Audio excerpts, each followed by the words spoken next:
Thank you all for being here. I see a lot of names of people who I know and love. It's nice.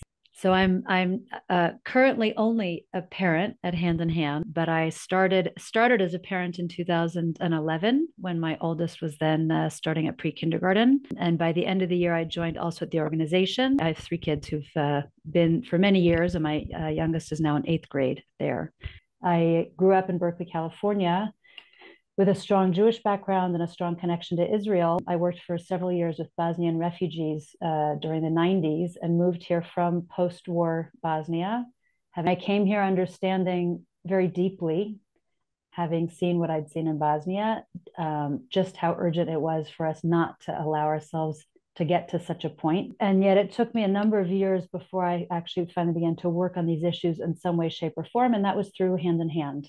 And I'd begun worrying about what was happening in terms of extremist voices on the Jewish side, that included very anti-Arab and Palestinian voices that I felt I hadn't heard in my earlier years of living here. And I thought, well, how do I be part of bolstering democracy? What does that actually mean, that kind of language?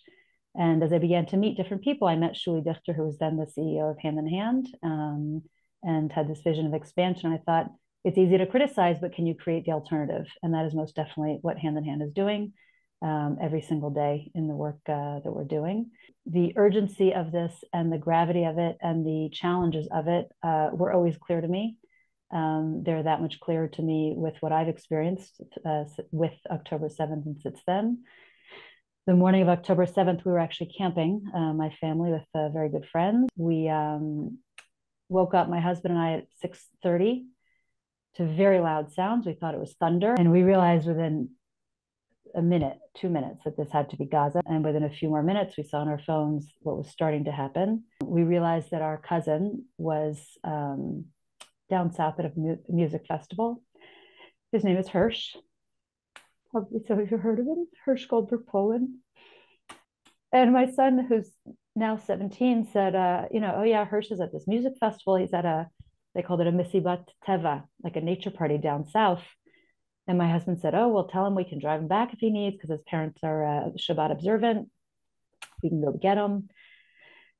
So over the next hours, we reached out to him. We didn't hear from him. And when I got home from camping, we went home at a certain point, and I got a phone call from a friend of mine who lives not far from where we'd been camping. And she said, Rebecca, are you guys okay? Do you need to come to my house? She knew we'd been camping. And then she told me in a whisper, so her children wouldn't hear, breaking down. And she said, our neighbors just told us that their daughter has been kidnapped by Hamas from a misibat teva, from a nature party. And she used that same expression that my son had used about where Hersh is. So I got very panicky. First of all, even those words, got kidnapped by Hamas, was like incomprehensible at the time. We've gotten used to it since then, obviously. I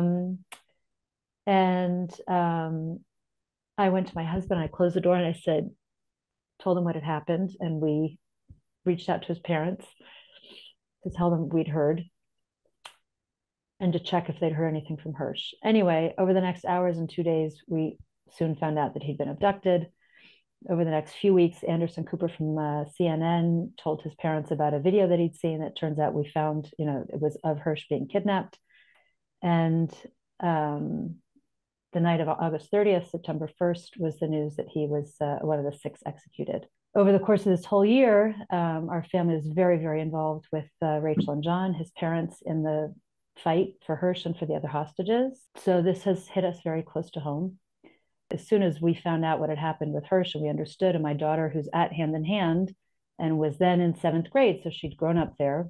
So 2 days later, they went back to school. And that day, my daughter met with the school counselor, whose name is Amram, which is an Arab name. It's an Arab woman, someone I hadn't met before. I have huge confidence in Hand and the staffing and hiring. So had no doubt that this would be a good person, but still, it's a little complicated when we've all just learned what's happened and everything's so raw and crazy. And to think, will this be hard for my daughter? Maybe will be hard for the counselor to have this discussion about what's going on. Later that same day, my daughter came home, and I said, oh, how was school? How was it? What happened? she talked about the conversations they had and how everyone shared in school what had happened, and that she'd met with this counselor, and that it was very good meeting. She felt comfortable with her. And later that evening, Anram wrote to me, and she reached out and introduced herself and said, "Today I met with your daughter, and Libi itchem, my heart is with you, and I'm here to talk about whatever you need." That was a very emotional moment for me, because just the fact that, we have no idea, all of us are in such foreign territory trying to figure out this whole situation. And this response of just pure empathy was a very profound moment for me. And I think that's continued with me since. I know that for various people, so many aspects of what's happened here abroad has challenged their alliances, their camps, their beliefs. But I think that is something that has carried through with me. My experiences at Hand in Hand throughout this whole time have been very powerful and only positive and only loving and warm from everybody who we know and care about. One of the things I've done most recently is start a Substack, which is a form of, for those of you who don't know it, it's a platform to share writing. And I called it From Despair to Determination, because that really, I think, captures my constant daily, if not hourly, sometimes loop between all the reasons why things are pretty grim, and all the reasons why we have to keep working harder. And certainly you walk into a hand-in-hand school and classroom and you see lots of reasons that give lots of inspiration. I meet tons of people. I'm surrounded by people from all sorts of circles who prove that we can do it, and that these are choices that we can have. And if you and can have more largely, like sort of writ large. And if you look throughout history for all the things that show us why we're in a place that is dark and probably going to get darker for the time being, there's all sorts of examples of the ways that people have changed things. And when you thought it was never possible and unimaginable and couldn't happen, it happens. And it happens because of the work of people like Hand in Hand, and like all of us, like all of you who are part of it. And lots of other people, and lots of ordinary people who don't have chances to bring their voices out. So that's the work that we have to keep doing, and to amplify and to strengthen and to expand.